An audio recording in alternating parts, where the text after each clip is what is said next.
Hi guys, Football-ManagerYouthDevelopment.co.uk here. In this episode, I'm going to be teaching you about 5 player types that are essential for lower league management. When managing a lower league team, the chances are your budget's going to be quite small, so it's really important that the players you bring into your team are going to have an instant impact on your team to help you get promoted as quickly as possible.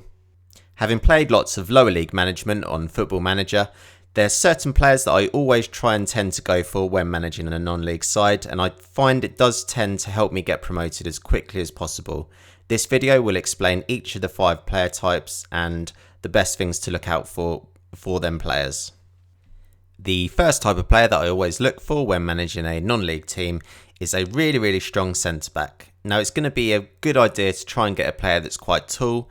The key attributes for this position are going to be someone who's got very good experience. Just make sure that they're good at heading, really strong. Composure is also going to be a really important attribute, and it's also going to be a good idea to make sure their positioning is quite good to help keep your defence really organised. The next player that you're going to need for your non-league team is going to be a tough tackling defensive midfielder. I would highly recommend that you get a defensive midfielder with high work rate, really good strength. Just make sure as well that he's got quite a high aggression and bravery attribute as well. It's going to be very important that he can win the ball back for your team as quickly as possible and then lay it off for your more creative players. The third player type to go for is going to be your more creative midfielder. So for this player, you're going to be looking for really high passing attributes. Try and get as much vision as possible from the player. So try and look for a really high vision attribute. It's also going to be a good idea to have a look for good anticipation and decision making.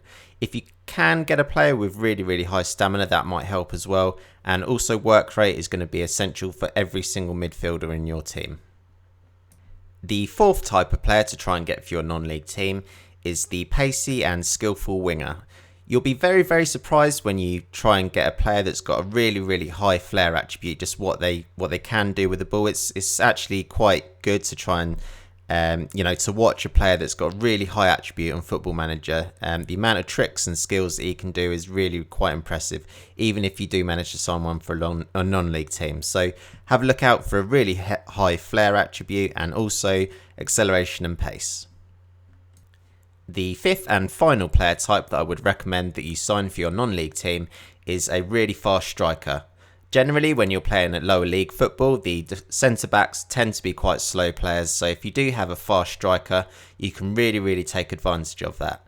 When you're looking for a striker, it's a good idea to have really high off the ball attributes, and obviously really high finishing and composure are also going to be really good. If you do have a fast striker and you use him as a poacher, I would also recommend that you look out for the anticipation and decision making attributes. That concludes this episode of the players that I would recommend you try and sign for non-league teams.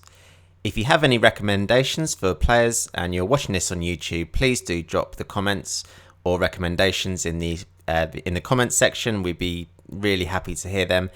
And also, of course, press that like button to show your support for the channel. And of course, do press that subscribe button and you'll be the first to see our new videos when they are released. Thanks for watching.